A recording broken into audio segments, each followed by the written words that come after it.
वंदे मातरम बच्चों। Matching the function जो series हमने स्टार्ट की है उसमें टाइप्स ऑफ सेंटेंस हम कंप्लीट कर चुके हैं। पार्ट्स ऑफ स्पीच हमने डिटेल में सीख ली है विद एग्जांपल एंड डेफिनेशन। अब हम मैचिंग द फंक्शन में किस तरह से आप उसको अटेंड करोगे उसको समझते हैं कि किस तरह से कोई जो फंक्शन है वो दिया होगा और उसको पहचानने के लिए कौन से ऐसे शब्द है, ठीक है, कि जिनसे आप पहचान सको कि ये जो है इस फंक्शन को डिस्क्राइब कर रहा है। और उसके हम डिटेल में थोड़े एग्जांपल देखेंगे ताकि आपको एकदम बेहतर तरीके से इसका आइडिया आ जाए। तो शुरू करते हैं। लेकिन ये समझने से पहले सबसे पहले ये जो सेंटेंस है इसके अंदर जो एक एक शब्द होता है, ठीक है, वो पार्ट्स ऑफ स्पीच अलग अलग है, ठीक है। नाउन है, प्रोनाउन है, प्रेपोजिशन है, कंजक्शन है, फिर कुछ एक्सक्लेमेशन है। तो ये सारी चीज़ें हमने डिटेल में समझी है। तो जिन बच्चों को वो नहीं पता है वो पहले जाके वो वीडियो देखें। इसके पहले हमने वो वीडियो डाले हैं। टाइप्स ऑफ सेंटेंस हमने डाले हैं, ठीक है, अलग अलग सेंटेंस है तो इसके टाइप्स कौन से है वो डाले हैं, तो वो पहले देखिए फिर इसकी तरफ आइए तो आपको और अच्छे से क्लियर होगा। शुरू करते हैं। सबसे पहला है नेम ऑफ द फंक्शन में देखिए हमने कुछ फंक्शन लिए हैं, ठीक है। जैसे कि पहला है describing the present past and future action, process, order, advice. मतलब अगर कोई भी ऐसा सेंटेंस है कि जो प्रेजेंट, पास्ट या फ्यूचर एक्शन को डिस्क्राइब कर रहा है, दिखा रहा है कि कोई घटना जो है प्रेजेंट में हुई है, कोई घटना भूतकाल में पास्ट में हुई है या फिर कोई फ्यूचर में हुई है, ठीक है, या फिर कोई प्रोसेस या ऑर्डर या एडवाइस दिखा रहा है कि किसी को एडवाइस दी है, कोई प्रोसेस किसी की दिखाई है, ठीक है, कुछ ऑर्डर सीक्वेंस उसमें दिखा रहा है। तो ऐसी अगर एक्शन है तो वो यही एक्शन, इसको हम कैसे पहचाने कि ये जो है पास्ट, प्रेजेंट, फ्यूचर दिखा रहा है या ऑर्डर है, एडवाइस है। तो उसके लिए कुछ वर्ड्स हमने यहाँ पे लिखे हैं, ठीक है, key words to recognise the function. तो सबसे पहले verb form of present, past and future tense. तो ये जो है डिस्क्राइब द प्रेजेंट को दिखाएगा तो उसमें वर्ब फॉर्म प्रेजेंट के होंगे, पास्ट को दिखाएगा तो पास्ट के वर्ब फॉर्म होंगे और फ्यूचर को दिखाएगा तो फ्यूचर के फ्यूचर टेंस के वर्ब फॉर्म का इस्तेमाल किया होगा। जैसे कि देखिए प्रेजेंट है तो एम इज आर है, फिर हैज है, हैव है, ठीक है, प्रेजेंट परफेक्ट में फिर डू, डज, डिड है, वॉज, वेयर है, शैल, विल है। तो ये तीनों टेंस के जो हेल्पिंग वर्ब है इसमें आ गए, ठीक है। ये अगर आते हैं तो आपको क्लियर हो जाएगा कि प्रेजेंट, पास्ट या फ्यूचर के ये जो है एक्शन इसमें दिखा रहा है या फिर कोई प्रोसेस या फिर एडवाइस जो आप हाल में दे रहे हो। एडवाइस दोगे तो किसी ना किसी मतलब अभी ऐसा करो या इन फ्यूचर ऐसा करो तो वो किसी ना किसी टेंस के अकॉर्डिंग ही आएगा, ठीक है। कोई प्रोसेस भी है तो उसके अकॉर्डिंग ही आएगा। ऑर्डर दोगे तो अभी दोगे, या इन फ्यूचर करने के लिए दोगे तो वो भी उसके अकॉर्डिंग ही आएगा। तो ये है कीवर्ड्स जिनसे आप जान सकते हो कि ये जो एक्शन है ये प्रेजेंट का है, पास्ट का है, फ्यूचर का है, ठीक है। अब इसी चीज को एग्जाम्पल में देखते हैं कि किस तरह से हमें पहचाना है। देखो पहला सेंटेंस है I go for a walk daily. मैं डेली वॉक के लिए जाती हूँ या मैं डेली वॉक के लिए जाता हूँ। तो यहाँ पे देखिए जो वर्ब है फर्स्ट फॉर्म में है, फिर डेली दिया है तो हमें पता चल ही जाएगा कि ये प्रेजेंट की घटना है, ठीक है, कि हमेशा जाते हैं, ठीक है, गए थे या जाने वाले नहीं लेकिन रेगुलर जाते हैं, डिस्क्राइबिंग प्रेजेंट। फिर है I went for walk yesterday, मैं कल वॉक के लिए गया था। तो यहाँ पे देखिए वेंट दिया है, जो वर्ब है उसकी पास्ट फॉर्म दी है और यस्टरडे भी सूचित करता है कि भूतकाल की घटना है, कल का दिन दिया है तो ये डिस्क्राइबिंग पास्ट दिया है।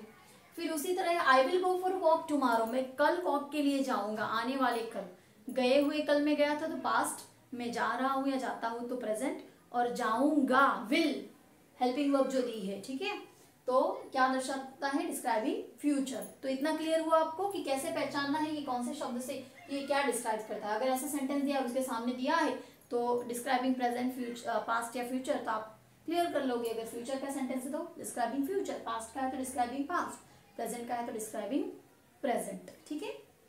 आपको जो मिलान करने के लिए आता है ये मैचिंग द फंक्शन।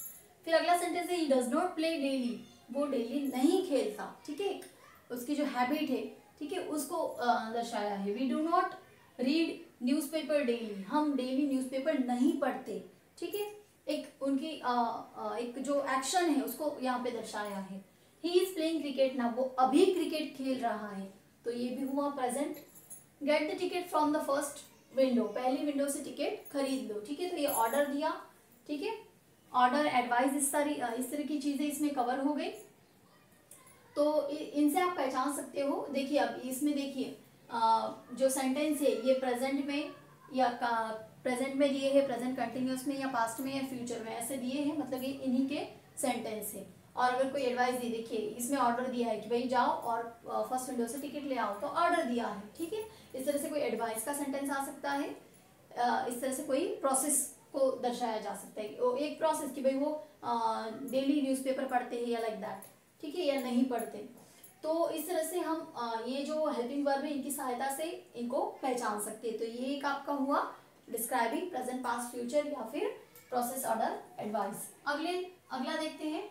अगर जो फंक्शन है वो एबिलिटी, पॉसिबिलिटी, नेसेसिटी या ऑब्लिगेशन को दर्शाता है, तो आपको अगर दिया होगा कि भाई एबिलिटी है, पॉसिबिलिटी या ऑब्लिगेशन, इनमें से कोई भी दिया है उसके सामने सेंटेंस, तो आपको कैसे पता चलेगा कि ये जो सेंटेंस है एबिलिटी दर्शा रहा है, ये पॉसिबिलिटी दर्शा रहा है, ये नेसेसिटी या ऑब्लिगेशन दर्शा रहा है। तो कुछ कीवर्ड्स हमने यहाँ पे लिखे, जैसे कि देखिए यूजिंग मॉडल ऑक्सिलरी, उनमें मॉडल ऑक्सिलरी का इस्तेमाल किया गया होगा, जैसे कि कैन, कुड, मे, माइट, ठीक है। एबिलिटी मतलब क्षमता, कुछ कर दिखाने की क्षमता। आई कैन डू इट, मैं ये कर सकता हूँ, ठीक है, तो मेरी ये काम कर दिखाने की क्षमता है, ठीक है, एबिलिटी है। तो मैंने इसमें क्या यूज किया, आई कैन डू इट, तो कैन जो मॉडल ऑक्सिलरी आई ना उसमें, ठीक है, एबिलिटी मेरी है। I can drive a car very fastly, मैं बहुत तेजी से कार चला सकती हूँ, तो यहाँ पे मेरी कार चलाने की एबिलिटी दर्शाई है, तो जिसमें हमने कैन का इस्तेमाल किया जो मॉडल ऑक्सिलरी है। तो क्लियर हुआ आपको।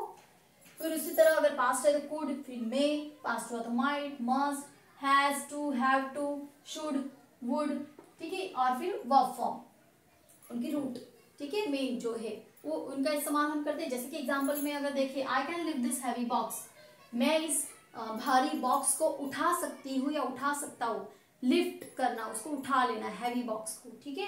तो यहाँ पे कैन मॉडल ऑक्सिलरी का इस्तेमाल किया है। तो यहाँ पे इनकी एबिलिटी दिखाई, एक्सप्रेसिंग एबिलिटी, किसी व्यक्ति की बॉक्स उठाने की एक क्षमता है, एबिलिटी है। तो अगर ऐसा सेंटेंस आता है तो आप उसके सामने क्या लिखेंगे, एक्सप्रेसिंग एबिलिटी। फिर उसी तरह you should not reach hospital in time, you could not reach hospital in time, तुम समय से हॉस्पिटल नहीं पहुंच पाओगे, ठीक है। तो यहाँ पे पॉसिबिलिटी, कुड नॉट, नहीं पहुंच पाओगे, कि भाई शायद तुम नहीं पहुंच पाओ, तो पॉसिबिलिटी कम है, शक्यता कम है कि तुम जल्दी समय पे पहुंच पाओ।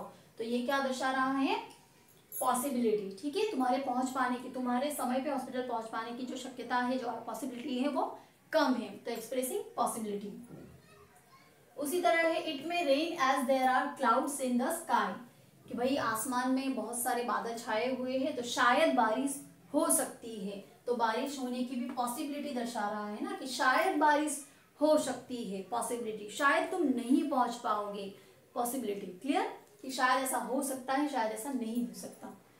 You must not cross the road when red light is on, अब जब राइट लाइट जो है वो चालू हो तो तुम्हें रास्ता क्रॉस नहीं करना चाहिए, ठीक है।